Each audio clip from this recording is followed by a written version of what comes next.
Welcome back, traveler, to the Midgard Archives. Step into the light and out of the cold, for the hearthfire shield is burning bright tonight to guard us against the white-out silence that gathers outside these timber walls. You have found your way to the second case file in our series, The Real Vikings, Myth versus Manuscript. Last time, we unraveled the tangled threads of the Allfather's favorite son, Ragnar Lothbrok, and felt the chilling spray of the Seine during the siege of Paris. But as the old boar falls, the piglets begin to grunt, and none stood taller or cast a longer shadow than the man they called Ironside.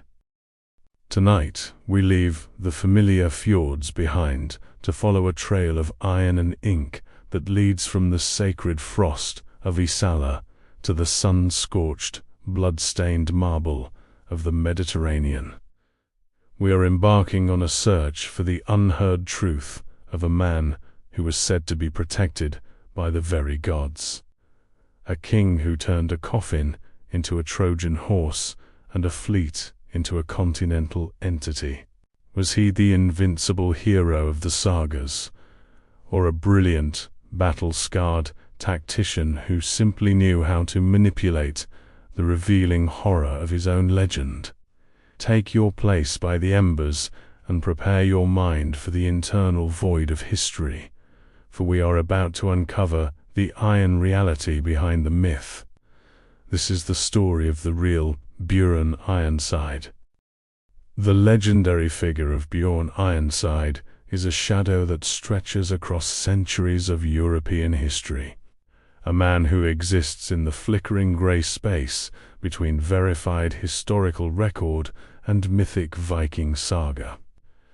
To understand the real Björn, we must first look to the oral traditions of the North, where his story was sung by poets and skalds long before it was ever written on parchment.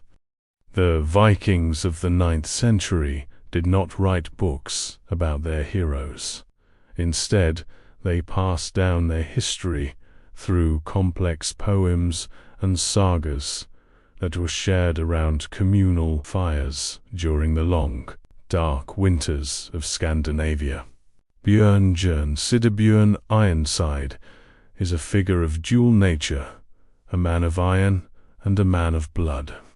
In the Nordic sagas, he is the semi-mythical founder of the Munsö Dynasty, a king of Sweden whose lineage would rule for generations. In the Frankish chronicles and Mediterranean records, he is a terrifying warlord, a commander of ships that brought the apocalypse to the doorstep of the Carolingian Empire and the Islamic caliphates. The internal void, heritage and the harried witch's lineage. The epithet Ironside itself is steeped in the white-out silence of myth, a title that resonates with the scientific shield of a warrior who seemingly could not be touched. Popularly, people believe it was an appellation given because he could not be wounded in battle, a physical manifestation of divine favor. While the TV series Vikings attributes this to his sheer skill, athletic prowess, and a heavy dose of luck, the sagas offer a more mystical and darker explanation. According to the tale of Ragnar's sons, Björn's mother, Aslaug, was a practitioner of seer or Norse sorcery. She used her forbidden knowledge to weave a spell into his garments and his very being, making him invulnerable to the bite of steel. In the sagas, it was not just Brian's skill that saved him. It was a biological revealing horror, that iron in his skin. Opponents claimed their swords would bounce off his chest as if hitting a stone cliff, leading to the psychological terror that Björn was an internal void that no blade could fill. A warrior who simply stood outside the cycle of death. This invulnerability gave him the confidence to lead from the very front of the shield wall. becoming a continental entity of terror for those who faced him. One of the most significant deviations between the myth verse manuscript and the TV series is the fundamental foundation of Björn's parentage. In the TV series, Björn is the firstborn son of Ragnar and Lagertha, the shieldmaiden whose fierce spirit defines much of his early character.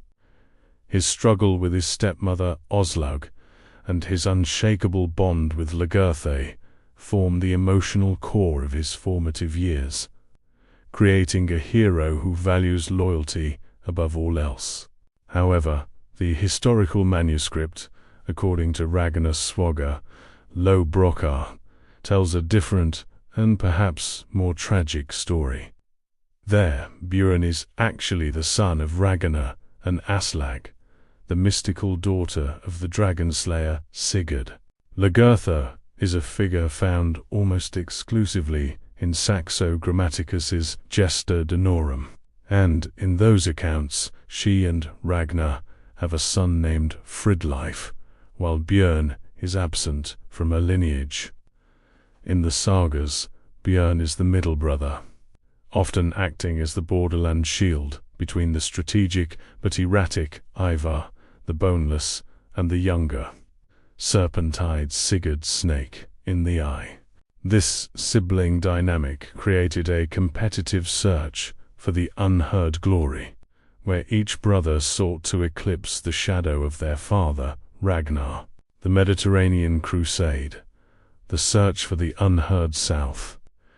Around the year 859 AD, Björn, accompanied by his mentor and companion, Hastin, embarked on the most ambitious and terrifying Viking expedition in history. This was not a mere raid for silver or cattle. It was a crusade of expansion and a search for the unheard wealth of the southern sun. They passed through the Pillars of Hercules and entered the Mediterranean, a world the Vikings called the Sea of the Infidels, a place where the water turned to black gall under the heat of a foreign sky. The journey was long and perilous, taking them past the coasts of the Iberian Peninsula. In the records of the Emirate of Cordoba, these Northmen were described as magus, fire-worshipping heathens who brought fire and sword to the gardens of Andalusia. Björn and Hastin raided the masks of Algeciras and the coasts of North Africa, venturing into lands where no Viking had ever stepped. This was the height of their continental entity status, a mobile kingdom of 62 ships navigating by the stars and the abyssal indifference of the open sea. The most famous curiosa of Björn's life occurs during this voyage, the sack of Luni. Björn believed that gleaming white marble city was actually Rome, the eternal seat of power. When he realized the walls were too high to scale, and the scientific shield of the city's defense was too strong, he devised a revealing horror of a plan. Björn first sent messengers to the Bishop of Luni, claiming their leader was deathly ill and, on his deathbed, wished to convert to Christianity and be buried in consecrated ground. The grieving Vikings then carried a heavy wooden casket, textured with the heavy, visible paper grain of their northern forests, into the very heart of the city cathedral. Mid-ceremony, the lid flew open and Björn Ironside erupted from the coffin like a ghost from a mound, fully armed and thirsty for blood, striking down the bishop before the altar.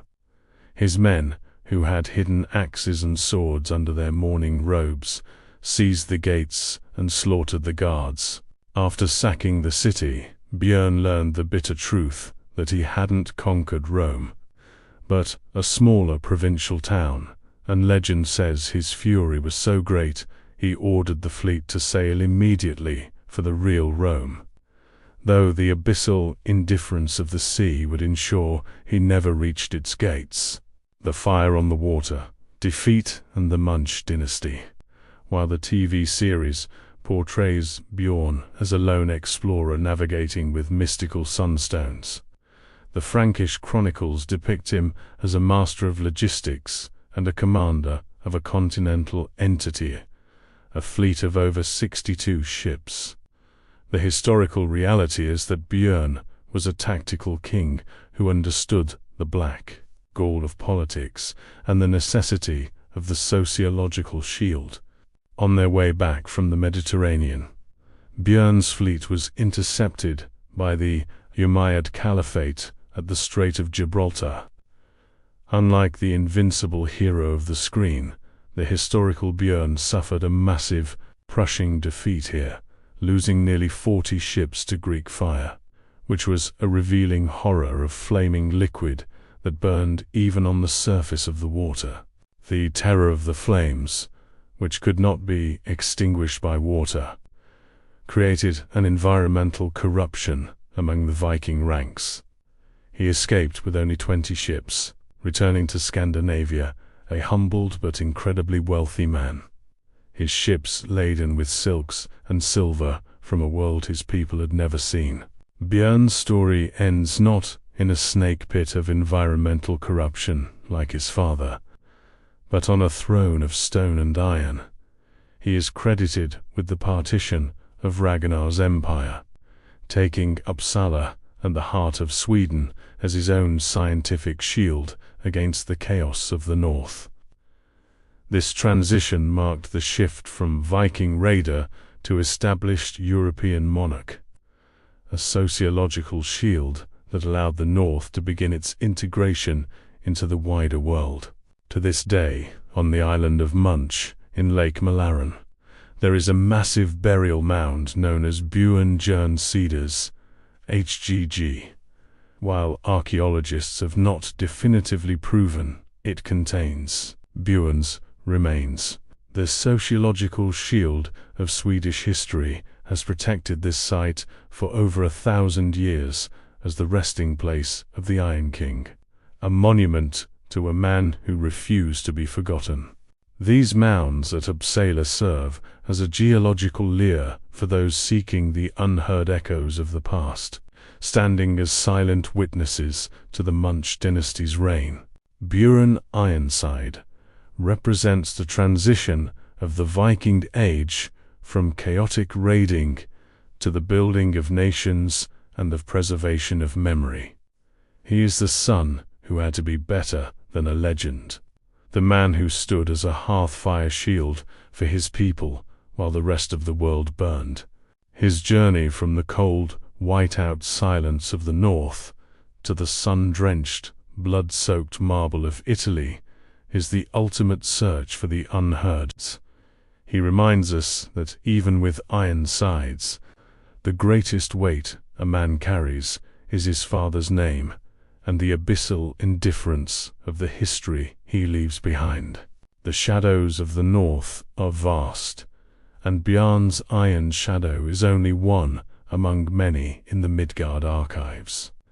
If you have felt the pull of the geological lure and wish to uncover more secrets of the real Vikings, ensure your own hearthfire shield is maintained as the night grows long. Subscribe to the archives to stay in the light and be the first to hear the manuscript of Ivar the Boneless, the brother whose mind was sharper than any blade. Leave your testimony in the comments and tell us if you believe Björn truly rose from the dead in Luni, or if it was the first great Viking deception that tricked the world. Stay in the light and out of the cold.